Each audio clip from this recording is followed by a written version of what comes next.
ಎರಡು ಹಾಡಿದೆ. ನಮ್ಮ ನಾಗೇಂದ್ರ ಪ್ರಸಾದ್ ಅವರು ಬರೆದು ಅವರೇ ಸಂಗೀತ ಮಾಡಿಕೊಟ್ಟಿದ್ದಾರೆ. ಅಂದರೆ ಹಾಡುಗಳು ಮಾತ್ರ ಅವರು ಮಾಡಿದ್ದಾರೆ. ಕಲಾದೇವರ ಶ್ರೀನಿವಾಸ್ ಅಂತ ಇದ್ದಾರೆ, ಅವರು ಬ್ಯಾಕ್ಗ್ರೌಂಡ್ ಮ್ಯೂಸಿಕ್ ಮಾಡಿದ್ದಾರೆ.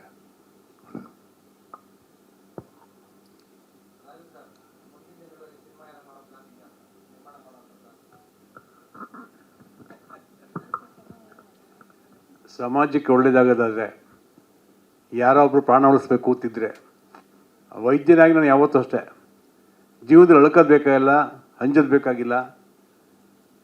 ಲಕ್ಷಾಂತರ ಜೀವಗಳಲ್ಲಿ ಮನುಷ್ಯನ ಜೀವನ ಒಂದು ಭಾಳ ಜೀವನ, ಅದು ಶ್ರೇಷ್ಠವಾದ ಜೀವನ ಅಂತ ನಮ್ಮ ಪುರದ ಹೆಸರು ಹೇಳ್ಬಿಟ್ಟಿದ್ದಾರೆ.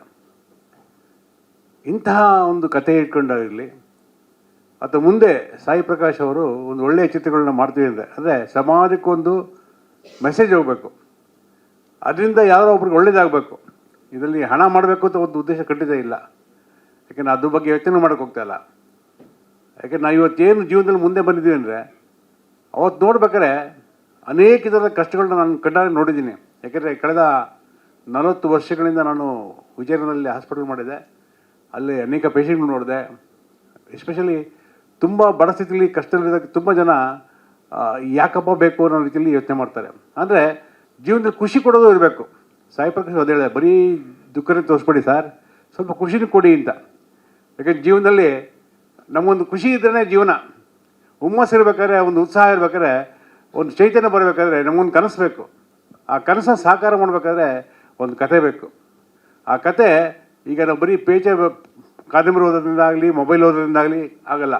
ಆದರೆ ಅದು ಜೀವನ ತಲುಪಬೇಕಾದ್ರೆ ನೇರವಾದ ಒಂದು ಒಳ್ಳೆಯ ಮಾಧ್ಯಮ ಅಂದರೆ ಅದು ಚಿತ್ರ ಮಾಧ್ಯಮ. ಇವತ್ತು ಚಿತ್ರ ಮಾಧ್ಯಮದಲ್ಲಿ ಭಾಳ ಕಷ್ಟ ಇದೆ, ಬರ್ಕೋದು ಕಷ್ಟ ಇದೆ. ಆದರೆ ಅನೇಕ ವಿಚಾರಗಳನ್ನ ಹೇಳಬೇಕಾದ್ರೆ, ಸಾರ್ವಜನಿಕ ತಲುಪಬೇಕಾದ್ರೆ ಅದು ಚಿತ್ರ ಮಾಧ್ಯಮದ ಮೂಲಕ ಭಾಳ ವಿಶೇಷ ನೇರವಾಗಿ ತಲುಪುತ್ತೆ. ಇವತ್ತು ಸಹ ನಾವು ಹಿಂದೆ 50 ವರ್ಷಗಳಿಂದ ಬಂದ ಚಿತ್ರಗಳು, ಡಾಕ್ಟರ್ ರಾಜ್ಕುಮಾರಿಂದ ಹಿಡಿದು ವಿಷ್ಣುವರ್ಧನ್ ಹಿಡಿದು ಅನೇಕ ಚಿತ್ರಗಳು ಕಣ್ಮುಂದೆ ಇದೆ. ಅವ್ರು ನೋಡಿದಾಗೆಲ್ಲ ನಮಗೆ ಖುಷಿಯಾಗುತ್ತೆ. ಅಂದರೆ ಜೀವನದಲ್ಲಿ ಏನೊಂದು ಒಳ್ಳೆಯ ತತ್ವನ ಅಳವಡಿಸ್ಕೊಂಡ್ರೆ ನಿಜಕ್ಕೂ ಆ ಚಿತ್ರದಿಂದ ಬಂದಂಥ ಒಂದು ಮೆಸೇಜು. ಹಾಗಾಗಿ ಇವತ್ತಿರತಕ್ಕಂಥ ಅನೇಕ ಚಿತ್ರಗಳು ಮುಂದೆ ಬರ್ಬೇಕಾಗಿರೋದು. ಸರ್, ನಾನಂತೂ ನಿಮ್ಮ ಜೊತೆ ಇದ್ದೀನಿ ಸರ್. ಇನ್ನು 5 ಅಲ್ಲ 10 ಪಿಕ್ಚರ್ ಮಾಡಿ ನಿಮ್ಮ ಜೊತೆ ಖಂಡಿತ ಇರ್ತೀನಿ. ನಾನು ಹೇಳ್ತಾ ಇದ್ದೆ, ಖಂಡಿತವಾಗಿ ನಿಮ್ಮ ಜೊತೆ ಇರ್ತೀವಿ. ಅಂದರೆ ಉತ್ಸಾಹದಿಂದ ಒಂದು ಮಾಡೋಣ, ಅಂದರೆ ಒಂದು ಮೆಸೇಜ್ ಕೊಡೋಂಥ ಚಿತ್ರಗಳು ಮಾಡೋಣ. ಏಕೆಂದರೆ ಇದರಿಂದ ಒಂದು ಮೆಸೇಜ್ ಹೋಗ್ಬಿಟ್ಟು ಒಂದು ಒಂದು ಒಂದು ಅದೇ ಹೇಳಿದೆ, ಈ ಚಿತ್ರದಿಂದ ಹಣ ಬರ್ತೋ ಬೇಡ 100 ಜನ ನೋಡಲಿ, 50 ಜನ ನೋಡಲಿ ಅಥವಾ 1000 ಜನ ನೋಡಲಿ, ಅದರಲ್ಲಿ 20 ಜೀವ ಅಥವಾ 25 ಜೀವ ಉಳ್ಕೊಂಡ್ರೆ ಅದೇ ದೊಡ್ಡ ಭಾಗ್ಯ, ಅದೇ ಪುಣ್ಯದ ಕೆಲಸ. ಆ ಪುಣ್ಯ ಕೆಲಸ ನಮಗೆ ದಯವಿಟ್ಟು ಕೊಡ್ತಾಯಿದ್ದೀರಿ.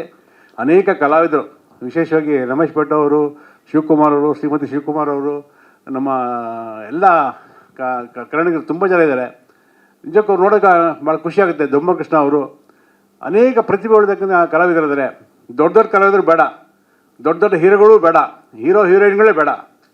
ಸಾಮಾನ್ಯ ಕಲಾವಿದರು, ನಿಜವಾದ ಕಲಾವಿದರು, ನೈಜ ಕಲಾವಿದರು ಅವನು ಹುಡುಕಿ ಒಂದು ಸರಳವಾದ ಸುಂದರವಾದ ಚಿತ್ರ ಮಾಡಿ, ತುಂಬ ದೊಡ್ಡಲ್ಲಿ ಫಾರಿನಲ್ಲಿ ಚಿತ್ರ ತೆಗೆದು ಬೇಡ. ಇಲ್ಲೇ ಬೆಂಗಳೂರಿನಾಯಿತು, ಹತ್ತಿರದಲ್ಲಾಯಿತು, ಕಡಿಮೆ ಕರ್ನಾಟಕದಲ್ಲಿ ಕಡಿಮೆ ಬಜೆಟಿಂದ ನಿಮ್ಗೆ ಎಲ್ಲಿಯವರು ಸಾಧ್ಯ ಉಂಟು ಹೇಳಿ ಪಿಕ್ಚರ್ಗಳು, ಅಲ್ಲಿಯವ್ರು ನಾನು ಶಕ್ತಿ ಕೊಡ್ತೀನಿ. ನಾನು ಅಲ್ಲಿಯವ್ರು ನಿಮ್ಮ ಜೊತೆಲಿ ಇರ್ತೀನಿ. ಇದು ನನ್ನ ಶಕ್ತಿ ಅಲ್ಲ, ಇದು ಕನ್ನಡಿಗರ ಶಕ್ತಿ, ದೇವ್ರ ಕೊಟ್ಟ ಶಕ್ತಿ, ಸಾಯಿಬಾಬಾರ ಕೃಪೆ. ಹಾಗಾಗಿ ಎಲ್ಲ ಕಲಾವಿದರಿಗೆ ಒಳ್ಳೇದಾಗಲಿ ಅಂತ ಹೇಳ್ತಾ ಸಾಯಿ ಪ್ರಕಾಶ್ ಅವ್ರಿಗೆ ನಿಮ್ಮ ಜೊತೆ ಯಾವಾಗಲೂ ಇರ್ತೀನಿ ಅಂತ ಹೇಳ್ತಾ ಇದ್ದೀನಿ ಸರ್. ಸ್ವಾದಿಷ್ಟತೆಯ ಸ್ವಾದ, ತಾಜಾತನದ ಆಹ್ಲಾದ, ಉತ್ತಮ ಆರೋಗ್ಯ ಮತ್ತು ಹೆಚ್ಚಿನ ರೋಗ ನಿರೋಧಕ ಶಕ್ತಿಯ ವೃದ್ಧಿಗೆ ಈಗ ನಿಮಗೆ ಸಿಗುತ್ತಿದೆ ಉತ್ತಮ ಗುಣಮಟ್ಟದ ಪೌಷ್ಟಿಕಾಂಶ Shri Vaidik millet health mix. ಇದು ಸಿರಿಧಾನ್ಯಗಳ ಸಂಪತ್ತು.